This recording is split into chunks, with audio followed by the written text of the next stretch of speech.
మీ మోకాల నొప్పులకు ఎటువంటి సర్జరీ లేకుండా ఎపియాన్ పెయిన్ క్లినిక్ అందిస్తున్న అత్యాధునిక చికిత్స. అందరికీ నమస్కారం. నేను మీ ఆయుర్వేద డాక్టర్ చిట్టిబొట్ల మధుసూదన శర్మని. మనం ఈ వీడియోలో సుఖనిద్రకి ధనియాలతో వైద్యం అనేటువంటి అంశాన్ని గురించి తెలుసుకోబోతూ ఉన్నాం. గత కొన్ని వీడియోల్లో కూడా అసలు నిద్ర పట్టకపోవడానికి కారణాలేంటి, నిద్ర పట్టకపోవడం వల్ల ఎలాంటి ఇబ్బందులు మనకు శారీరకంగా మానసికంగా కలుగుతాయి, ఆ యొక్క ఇబ్బందుల నుంచి ఎలా రక్షణ పొందాలి, సుఖనిద్ర పొందేందుకు ఎలాంటి క్షేమదాయకమైనటువంటి ఔషధాలు మనకై మనం తయారు చేసుకొని వాడుకోవాలి మొదలు వివరాలు తెలుసుకోవడం జరిగింది. ఈ వీడియోలో మరొక కొత్త కోణంలో మరొక కొత్త వైద్యాన్ని మీకు తెలియజేయబోతూ ఉన్నాను. సుఖనిద్రకి ధనియాలతో వైద్యం. ఈ రోజుల్లో చిన్నపిల్లల నుంచి పెద్దవాళ్ళ వరకు కూడా ఉన్నటువంటి అత్యంత సర్వసాధారణమైనటువంటి సమస్యల్లో నిద్రలేమి సమస్య కూడా ఒకటి అంటే అతిశయోక్తి కాదు. మరి దీనికి వివిధ రకాలైనటువంటి కారణాలు, ముఖ్యంగా మానసిక ఒత్తిడి. ఈ మానసిక ఒత్తిడి వల్ల నిద్రలేమికి దూరమయ్యేటువంటి పరిస్థితి ఏర్పడుతూ ఉంది. రెండవ కారణం స్వయంకృత అపరాధం.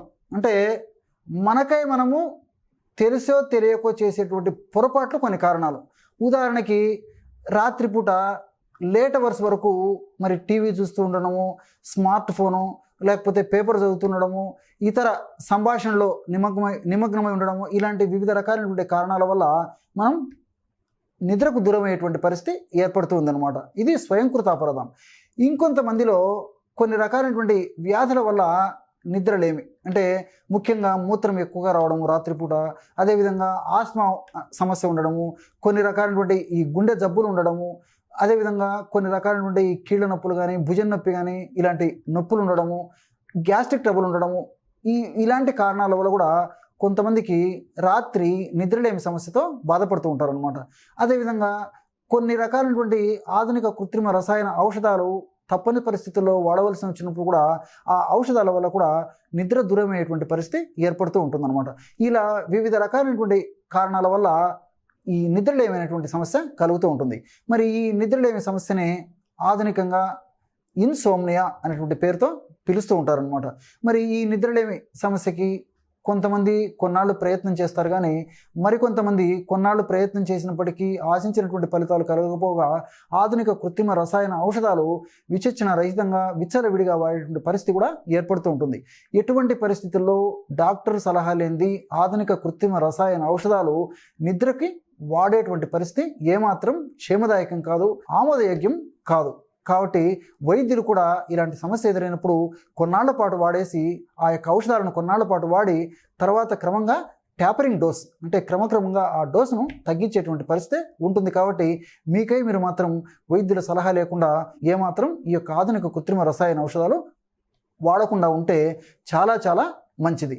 అదేవిధంగా మరి కొంతమంది ఆ నిద్ర మాత్రలు కూడా పనిచేయక ఒకానొక పరిస్థితుల్లో మరి ఇంజెక్షన్స్ కూడా అలవాటు పడేటువంటి దుర్భరమైనటువంటి పరిస్థితి ఈ నాగరిక సమాజంలో ఉంది. మరి ఈ నిద్రలేమి సమస్య ఎదురైనప్పుడు కేవలము అంతటితోనే ఆగిపోకుండా ఆ ప్రభావము మరి మరుసటి రోజు తను చేసేటువంటి దైనందిన పనుల్లో కూడా కలుగుతుందన్నమాట. అంతేకాకుండా కొన్ని రకాలైనటువంటి మానసిక వ్యాధులు, అదేవిధంగా గుండె జబ్బు, రక్తపోటు, షుగరు, స్థూలకాయము, కీళ్ళ నొప్పులు, ఇలాంటి వివిధ రకాలైనటువంటి వ్యాధులు కూడా ముందు త్వరగా వచ్చేందుకు ఈ నిద్రలేమి సమస్య కారణమవుతుంది. ఏది ఏమైనప్పటికీ క్షేమదాయకమైనటువంటి ఔషధాలను వాడుకోవడం వల్ల మరి నిద్రలేమి సమస్య నుంచి బయటపడవచ్చు. మరి నిద్రలేమి సమస్య సర్వసాధారణంగా మన శరీరంలో ముఖ్యంగా మెదడులో మెలటోనిన్ అనేటువంటి హార్మోన్ ఉత్పత్తి సరిగ్గా లేకపోవడం వల్ల కలుగుతూ ఉంటుంది.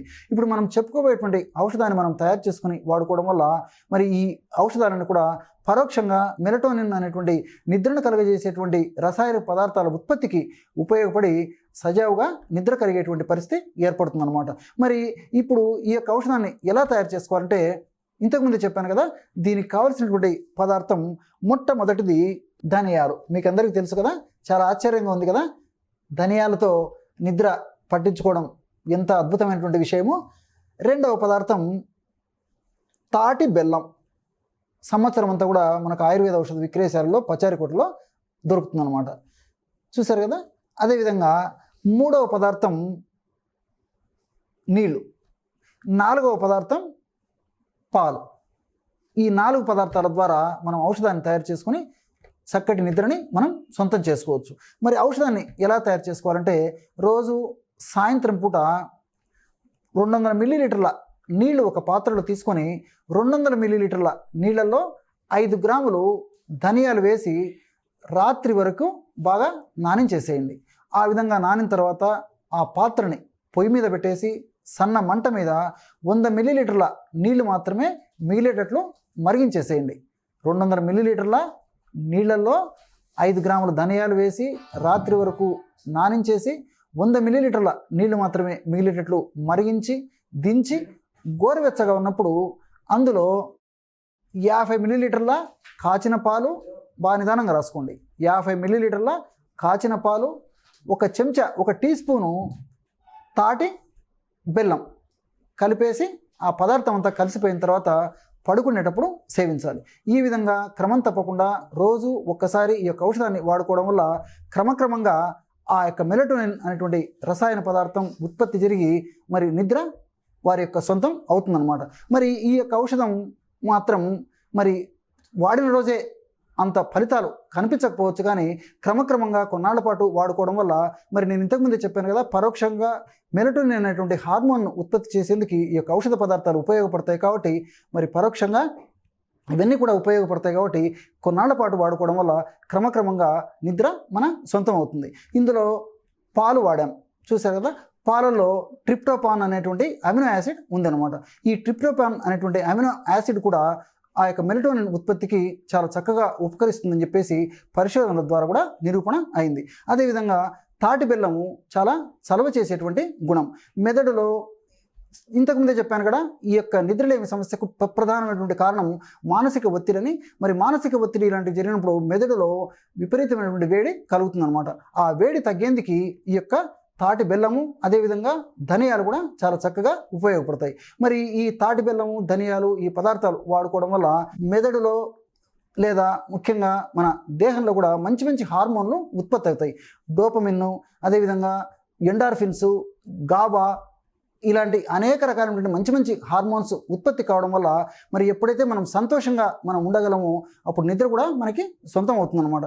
కాబట్టి పరోక్షంగా ఈ యొక్క ఔషధాలన్నీ కూడా మరి శరీరంలో ముఖ్యంగా మెదడులో మంచి మంచి హార్మోన్స్ ఉత్పత్తి సంతోషాన్ని కలుగజేసేందుకు ఉపయోగపడడంతో పాటు పరోక్షంగా మెలటోనిన్ అనేటువంటి నిద్రను కలుగజేసేటువంటి హార్మోన్స్ కూడా చక్కగా ఉత్పత్తి చేస్తాయి. కాబట్టి చక్కటి ఫలితం కలుగుతుంది, క్షేమదాయకమైనటువంటి ఫలితం కలుగుతుంది, ఎలాంటి సైడ్ ఎఫెక్ట్స్ కూడా ఉండవు. చూసారు కదా, ఇటువంటి అద్భుతమైనటువంటి ఔషధాన్ని ఈ ధనియాలతో నిద్ర కలిగేందుకు మనం తయారు చేసుకుని వాడుకోవచ్చో మరొక వీడియోలో మరొక అంశంతో మళ్ళీ కలుద్దాం. అంతవరకు నమస్కారం. మీ చిట్టిబొట్ల.